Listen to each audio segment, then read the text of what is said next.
So hello and welcome back to Netflix Football on another new episode, the weekly segment that I have decided to do after the Euros have went us by. So without football, you understand that there is a daily dose of health issues. And I'm there, Neil, to bring you all your daily dose of content. Some people call it below the par, and there are many other verses that I've heard over social media. But I let you be the judge, jury, an executioner if you may. But first of all, wishing everyone a very happy Eid Mubarak to all of you. May Allah bless you with all the fortunes and health, and bless you with proper brains to some, and with proper lifespan and health and wealth and fortune and everything that is. May all of your wishes come true. May your club sign the player that you wanted in footballing terms, just not Paul Pogba. All right. Okay, so tonight is something which is very special that I've in a project I've been developing over the course of years, over the course of a very last few months.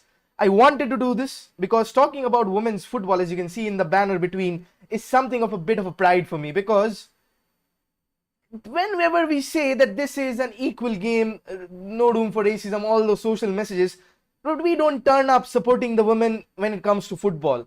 And whatever we have done, trust me, whatever we have done, I've seen people talking about, taunting women about, tell me the offside rule, you don't even know the offside. What the hell is this? Like, they know much more than what we give them credit for. Football is a universal sport. It is not just mandated towards the men. Absolutely, I'm being a man, I'm ashamed to actually hear all these kind of things, people calling me all and telling me that these are the things that have been going on, and it is a true fact.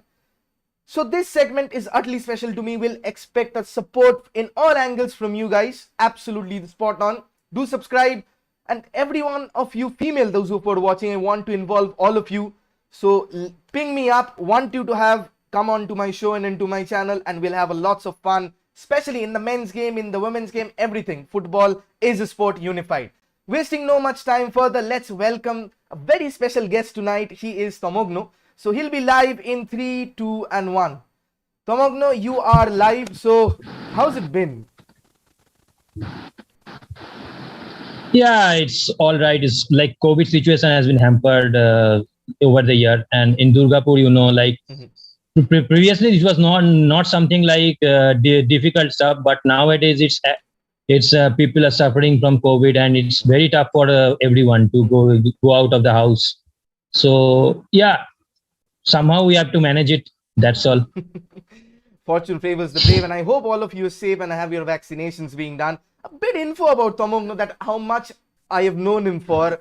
He has always been encouraging the women's game. For the very first day that I've known him from in a WhatsApp group, he told me that whenever I need to tell him to ask him about women's football, he's always there. He's such a passionate embroidered of the game that he follows each and every. I cannot even follow that much that he keeps. He's absolutely a bank of knowledge, Tomogno. You are absolutely inspiration for all the people, and you should look at him. You should go through his news feed, you should go through his timeline and see how much he cares for the game, for the both segments. If any women's football news, you know the one to call, that is Tomogno. Just absolutely immaculate. Tomogno, will start off, since both of you and all of us can see that he's wearing a Manchester United jersey. Let's talk about Casey Stoney, right? The very unexcusable thing that happened last season, especially with the way the team had performed very well with limited resources. And she resigned. She bloody resigned for some issues which are off the footballing charts. The discrepancies between the men and the women football game was highlighted over there. Come on, do share more about that. Like, what happened? Tell the viewers, like, what happened, what was the entire scenario, why she resigned, and what next for her. Look, the Casey Stoney, when she was appointed, it was Phil Neville who first later appointed. Like, go and join Manchester United. You can get the job. Like, she didn't have any sort of experience in the managerial job. She was just a backroom staff of England manager. So she took the Manchester United job. And the first time she was about to, for her was 5-year plan. The 5-year plan, what was that 5-year plan? The 5-year plan was like, for the first 2 years, she was supposed to get the team in the Women's Super League from the championship. So in the first step itself, she took the team into the Women's Super League. Now the point is that you have to invest in the team. Without investing, you can't do anything. Whether it's men's football or women's football, you can't do anything. So whereas the main problem lies is the training facilities. So Casey Stoney asked the owner and CEO Ed Woodward that time to improve the women's system. That was properly an old ancient type. So she didn't like the system. She actually complained for that, and even board promised her that within 2020 they will be everything will be fine. But the promise didn't happen. uh, Even it's big 2021, she was said that where is my training facilities, where my player will work, where is the gym facilities? There was no gym facilities for a women's team. Then player have to ask for the exercise wheel in Instagram advertisement, that whether you have any for the sale, so that I can buy, so that I can purchase. That will be helpful for us. And for the training facilities, that is absolutely pathetic, to say the least. Like from the training ground, from the home ground to the toilet, that is only 10 minutes. So how you are a Manchester United and you have toilet around 10 minutes? How can it be possible? This is not supposed to be like something for a club like Manchester United, who is for the big commercial rights like TV deals, who has and in the entire business type things, who has absolutely one of the greatest club in the world, among the top 10. And you are providing absolutely abysmal training facilities to the women's team. That cannot be happen. And for Glazers, I will say, if I say least, that will be the better option. He promised back in that 2018 itself that there will be the upgrades and the training facilities, but he still didn't fulfill any sort of promise. Even the players, like without manager, they're leaving. For instance, Tobin Hint and Christian Press, they were signed for the Casey Stoney's pool, and they were supposed to be happy. But since Casey Stoney's left, they also left the club. But it's also tough for players like America. They have the NWSL, that is supposed to be the best league in the women's football, and so they left. And for the Lauren James, the Rhys James sister, she is in the club for over 3 years, and see what can she will think, that there is no toilet facilities, there is no portable cable installed, and there is no shower also in the women's team, and that is the old ancient type. So exactly, so that is the thing. She also will leave, and probably she will join Chelsea as per the rumor. Only the official thing left. And for Manchester United, and the Casey Stoney has recently joined San Diego. She recently told that she was not happy with the training facilities, and even she was not happy with some of the players. Like she needed the upgradation in the players. Not that she wants to play players from the back. So she didn't have the center backs which she wanted. I mean, even the board didn't provided the one she wanted to. So she is, for the disappointment, for only the disappointment, she left the club. And for the manager thing, the new manager who was supposed to be the rumored, that is Mark Skriniar, who is the Orlando Pirates manager at present. Right. So he is supposed to take, as per the Telegraph report, he's supposed to take the women's job. But I don't think he has that tools to manage, because he previously managed Birmingham City, so he didn't do that great job. Mm-hmm. Yeah, he took them to the FA Cup Women's final, mm-hmm. but that's it. And for the Orlando Pirates, he has some 25% winning percentage. Mm-hmm. I was checking that he has only 25% of the winning percentage, but that's something for a club like United. When you are aiming for the Champions League pot, you are aiming for the trophies, you should not be appointing something for a manager of this caliber. Absolutely shocking revelation, folks, that we are hearing from Tomogno. Even though we knew some of that Casey Stoney, when she went out with a heart lost out. Like her farewell letter was so much emotional. To read. Yeah. Absolutely, as a fan, you could see that there were so many discrepancies. Like we protest about Jadon Sancho not being signed, but bloody hell, we cannot protest because the women's team don't have a bloody toilet within the vicinity. Being in the part, wearing the jersey of a Manchester United, one of, if not the richest club in the world, you don't have a bloody toilet in your training ground. Am I supposed to believe that? Are you supposed to believe that, folks? Absolutely, Tomong. No, I'll ask you this before we move on to other topics. Casey Stoney was Yeah. building a dream team. Casey Stoney Yeah, was exactly. probably one of the up and coming, never heard about managers, as you said that Phil Neville pointed her out that she could actually lead Manchester United. And the games we saw, the very little that I have seen and the most that you have seen, you could see that this team could go on to challenge PSG and Chelsea, who are winners in their own. Chelsea are Lyon. Olympic Lyon. Absolutely, where Alex Greenwood, the former Manchester United captain, women's team captain, went and joined, although she joined City afterwards and broke my heart. She was a crush to me, of course.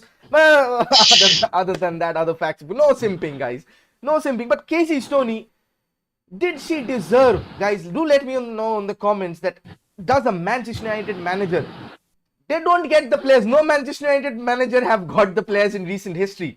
All right, that is accepted. That is acceptable. But not having proper training facilities, having age-old bullshit type toiletries where you are supporting the age-of-the-art technical foundation in a technocratic society. You don't expect this kind of a behavior from officials as well. This is the negligence, guys, I want to withhold. Like, tell me one name. I wouldn't even know other than Bala Devi that represents Indian football. Even I don't know. That is the level of information, folks, that I want to procure, that I want to be coming on to the news. Is it too much to ask? I solemnly put my hands forward and ask you guys, watch more of women's football. The quality over there is no less. Trust me, is no less. It's the stereotype in our mind that lets us spearhead from and differentiate between the men's and the women's team. Absolutely something which should be, since everything is at an equal point, that should be at an equal point as well. Okay, moving over from Casey Stoney, let's talk about the WSL a bit. Like, it is probably the best league second best league if you consider the American one and the British one. WSL has a very competent teams. Let's talk about a few ins and outs. Like Chelsea, as you said, are targeting Lauren James, the brother of the sister of Reece James as well. But Barcelona, I guess, one of the highest performers in the overall women's leagues. They have Lakey Martins. They have other very stalwart talents as well. Just give us an insight about how Lyon or Barcelona, who are the two, and Chelsea coming up about, have revolutionized the women's game and got people talking about it, and what people need to do more, Tamongno. Yeah, let me talk about the Barcelona one first. Barcelona was not supposed to be a top tier women's football team before 2015 onwards. They were not supposed to be a top tier women's team. I will tell you an instance. Like in 2005 and Primera Iberdrola, that was called the Women's La Liga team, like they called us. They were relegated from the 2005-6 team, and their board was investing in the women's team. They wasn't supposed to be like they have in the men's team Javi, Iniesta, and they had players like they from the academy graduate Vicky Losada. You have Vicky Losada and Melanie Serrano. They had two players, but the thing is they weren't investing like in 2017-16 before and after they had coach like Javi Lawrence, their coach. So he even complained for that. Like we need investments, and we want to, if you want to compete for top tier, we need investment in women's team. But their board hardly cared. But like 2016-17, the scenario totally changed after Javi Lawrence resigned and Fran Sanchez appointed. But he only guided them to the Copa del Reina. And after that, the Luis Cortés, the one who guided Barcelona to the Champions League. So he totally revolutionized the Barcelona women's football team, like from reinvesting to the proper Spanish talents, like Mapi Leon they signed. That is the first Spanish transfer in Barcelona history. And then signing Lakey Martins, that is in a franchise. That is the signing I am talking about. You need to invest. You need to show the potent that you are competing in the top league. And from there on, they made a team under the Luis Cortés, and they literally gone unbeaten in the whole last season. In the in last season they lost only one league match. That is in the Atletico Madrid 4-3, and in the Champions League they provided they also lost only one game, and totally they own the treble. That's what I'm talking about. Like, if you want to invest, look at the example like Barcelona. They weren't the top team in the women's team till 2015, and that is the like proper investment, nurturing the talents, and then bringing players from youth academy. Like they were recently they brought Bruna Villamala, Jana Fernandez, and then the Emma Martinez, and then Bartabo. Some players they nurtured from La Masia. If United are to be like them, they need to start from the grassroots level. You can't expect like from one day itself that you can be top club. No, you can't. That can't happen in any club. Now coming to Lyon, they totally formed in 2004 in the women's section, and their that is their owner Jean-Michel Salos. He is totally passionate about the women's football. You won't see their men's football is flourishing that way because they totally invest in women's football. They brought top talents like Ada Hegerberg, the women's football Champions League top scorer. They brought this season. They brought best goalkeeper of this season, Christiana Inland from PSG. That is from the rival. They brought Danielle Van de Donk from Arsenal. These are the signings I'm talking about. They always invest. You need to invest, or else you can't do anything. If United are to take the example, they need to start from the grassroots level, from the academy, and from buying the top transfer. You can't do from buy players from the lower league clubs or W League or like top three rejects. I'm talking about the top three rejects like Arsenal, Man City, and Chelsea. These are the players like United are recently buying. Right. But the fact is, the whole conundrum is to the fact that where the talents need to be procured. Although United have a history, very good, rich history about fielding their own academy players, the fact remains that you need to invest in top talent. Because about Manchester United, if they want to compete on all fronts, including the men's and the women's team, they need to invest, because this is not a 10-year plan that after 10 years Manchester, if they had been procuring that, but then we'd been accepted that all right, we are building a team, we are scouting the academies. But one question I'd like to ask is that, is there talent that is being neglected in women's football? That we are not scouting them properly? I won't say, the scouting is proper, but I won't say the talent is neglected, but I will say rather they are not giving importance to the women's team. Like for instance, I have heard comments something like, hey, what they will bring any profit to the women's team. Literally, men's team are doing all the TV rights, commercial deals. What they will bring in the commercial team. These are the stereotypes things I have seen in women's football. Talent is there. That is not the question. The talent is not neglected. But the thing is, they are not investing in the women's team. They are not have any proper scout for the women's team. That's the thing I will say. The whole scenario is jumbled up in all procurement. I'll read the comments in a bit, just a second. A few comments that have been portrayed is that, Rohan, thanks for joining. It says, it has been shocking with the very first fact that Man United started so late off in terms of having a women's team. Especially when Megan Rapinoe went on a rant that Manchester United speaks so much. They are so late in starting off a team. And she was right. He also says that following that, somewhere in UK, the way the women's team has been handled, it is shambolic. Hello. Yes, Tamagno. Hello. I think he's having some internet issues. Tamagno, can you hear us? Hello. Yeah. Now I can hear you. Yes, better. You're having some internet issues. The fact that I was saying that Rohan just said that following that, somewhere in the UK, the way that the women's team has been handled was absolutely shambolic. Other than that, since we talked about this, as you said, the scouting part, it's the proper scouts are not there. The proper training facility is not there. The proper training methods are not there. It's just a bitten part. Yeah, exactly. Do you think, like being a Manchester United fan, it hurts me to say this, do you think that this women's team that they've put up might just be another PR stunt in world football? Do you think it is the case? Let's be raw over here. I will say it is, because you know why. I will tell you the reason. FA wanted every of the club to at least invest in women's team. You have to have a women's team. That's why the Glazers appointed a women's team. Because previously in 2005, when we had a women's team, Glazers completely neglected that. They literally said that you can't have the women's team. They won't provide anything, and that's why that time the women's team was abandoned. And in 2018 itself, they reintroduced because due to the pressure of FA, because they wanted every team to have their women's team to play. Absolutely, that is the scenario. Although apart from that, I'm very happy with the signing of Jackie Groningen, a former Ajax, wears the number 14 on her back like her idol Cruyff.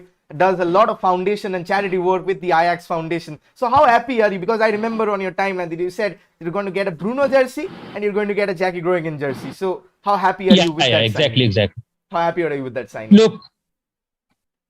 Look, the first signing when I saw Jackie Groningen, wow, that's massive. I mean, we are signing Jackie Groningen. She is literally one of the top women's football midfielder in the world. Is she a better signing than Jadon Sancho? Is she a better signing than Jadon Sancho? Comparatively. Well. Put you on a tough spot here. How can I say? Okay. With the performance is there, but I won't judge Jadon Sancho now. Let him perform, then I will say. But for Jackie Groningen, I can say 100% sure, because without her, I can't see Manchester United midfield, because she literally runs the Manchester United midfield from running in the space, attacking in the space, and finding the through balls in the middle. She does everything. Even I saw her in the World Cup. Before World Cup only we signed her. She was literally the Netherlands engine in that midfield beside Danielle van der Donk. So she's massive. Like, actually, she's my favorite United women's football, I will say, beside Leah Galton. Absolutely. And she's a fantastic player. And what you all said till right now, since probably Ed Woodward is leaving, we all heard the ESL fiasco, she's leaving. Well, Ole Gunnar Solskjaer maintaining a proper team, as well the owners now, after the bambooing by the United supporters, have now conceded their focus on both the men's and women's team. And do you think, is there a silver lining at the end of the storm, that probably with the signing of Jackie Groningen and after that, do you think United are really looking at this as a possible avenue to dominate both men's and women's world football after this, like from the starting of this season, not the past?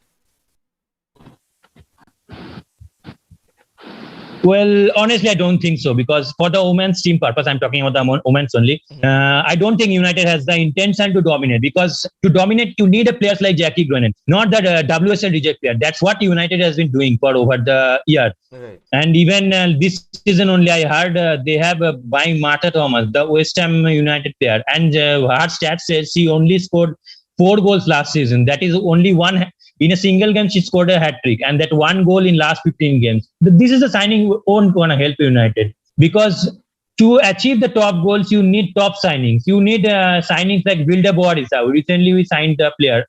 This is a signing I'm talking about. You need to show the intention. Vilda Boarisa is actually good signing, but I don't think United is actually progressing in the women's team. Now it's rest up to the manager what he wants and what are the signings he will do. I don't think United is progressing in women's team. Absolutely. When you see the likes of Chelsea going up and winning all the competitions, see Lyon, you see Barcelona, all those teams were absolutely fantastic, and United are no less a brand. Yeah. But it feels like a PR stunt gone way too far wrong, and they're trying to make it up by doing things that appeal to the eyes, few signings here and there. Like somehow what United were probably after Sir Alex Ferguson went. There were no emotions or no like ambition to win the trophy. It's just top 4, theek hai to chal jayega, something of that sort. And that culture has seeped in through over here as well. But disappointing to say, but let's hope that the Manchester United we know, both men's and women's team, would be flourishing in the near future very time soon. I think that's our cue. Tomogno, would you like to say something, trivia or something before we end the show about women's football that you want people to know about? Sorry, I couldn't hear you. Sorry. Hello. Yeah. Am I audible? Yeah. Now, look, the women's football, like people say, it's boring. It's like slow game. I will suggest you like at least watch a game. If you want, I will give you the link. If you really interested, I will give you the link. At least try to watch the game for at least 20 minutes, 25 minutes. I'm sure you will like it. This football isn't that boring like any game. It's an equal game, you say, right? It's football is for equal game. I will say you can at least spend 20 minutes time then you just say that it's boring or not, because women's football isn't that boring. It's also interesting, like 90 minutes intense game. It's also interesting. If you want, I can give you the link. And women's, if you want to if we want to improve the women's football, we need one of us need to watch the game. Then only we can improve the game. Viewers need to increase. Like for Champions League this season, they have made it like the free in YouTube and DAZN. They will show some like 60 games in free in YouTube and DAZN. Previously, they won't used to show the Champions League games. Like we have to search for the links and all. So I will request you at least try to spend 20 minutes. 20 minutes. I'm not saying that you have to watch the 90 minutes, only 20 minutes. Then you say it's boring or not, because I'm damn sure it's not a boring the game at all. Absolutely, it's football after all. Like we Manchester United fans have seen, have withered Louis van Gaal's like passing off to sleep, and I think that this gameplay that we are talking about would be much better than what we had to endure. Probably England in the group stages as well. Okay, I think that's our time. Tomogno, thank you for joining in. It was lovely to hear all your expertise and all your immense vastness of knowledge that we rarely have. And I would encourage people to talk about deep blocks and half spaces. I would also encourage people to talk about once a week. Join this show. You all have supported me immensely. I request you, join this show and you will not be disappointed. I'll be bringing up-to-date news with the help of Tomogno and a few others as well. We'll be building on to this season and let's see how far this goes. Tomogno, absolute pleasure to have you on. We'll see you probably very soon. Thank you. It's my pleasure. Yeah, my pleasure. Yes. Thank you. Bye-bye. Bye. So guys, that was Tomogno for us. Immense knowledge that he has. That with respect to women's football, there's no one better. In India, I'd say there's no one better. I'd go to that margin. So he trust me, he is someone I get a lot of knowledge from and a lot of support from as well. And I want that same support from you guys too. If you do subscribe to the channel, keep your calendars locked for Wednesday Women's Football, the segment that we'll be continuing throughout the course of this year. Also, if you want to support the channel, you can do so. The donation link is down below. Not that important, but if you're happy, if you want to support me, support the content creators, you may just very well pitch in with a small amount of your loving. I think that is my cue. With that, this is your boy Neil. As usual, it's been a lovely having all of you in the host. Tomorrow, it's going to be European Transfer Thursdays. And that is going to be a smashing rule as by themselves as we all expect. Like Rafael Varane is coming soon. Like I'll say more of that tomorrow. Keep tuning in to Netflix Football. This is your boy Neil, wishing you a very good night. Keep home, stay safe, and keep subscribing, keep liking, and Eid Mubarak to all of you. Bye bye now.